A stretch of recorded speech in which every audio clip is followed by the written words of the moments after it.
Tub ಎತ್ಕೊಂಬರ್ತೀಯಮ್ಮ. ಏನಿದೆ ಟಬ್ಬಲ್ಲೇ? ಏನದು? ಯಾರ್ದು ಬಟ್ಟೆ? ಹಾಂ, ಅಮ್ಮೋ, ಆಗತ್ತೆ ನಿನ್ನ ಕೈಲಿ ಎತ್ಕೊಂಬರೋಕ್ಕೆ? ಅಯ್ಯೋ,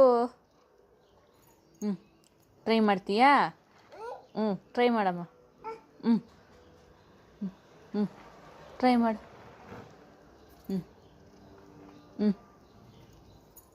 ಅಮ್ಮಮ್ಮ, ಅಯ್ಯಮ್ಮ. ಅದು ಒಣಗಿಲ್ಲ ಬಿಡು, ಅದು ಒಣಗಿಲ್ಲ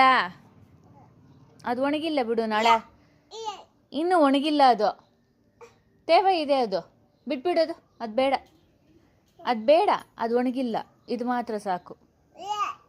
ಅದು ನಮ್ದಲ್ಲ, ಇದು ಸಾಕು. ಎತ್ಕೊಂಡೋಗೋಣ ಒಳಗಡೆ. ಹಾಂ, ಅದು ನಮ್ದಲ್ಲ ಸಮಯ, ಅದು ಬೇರೆಯವ್ರದ್ದು. ಅದು ಆಂಟಿ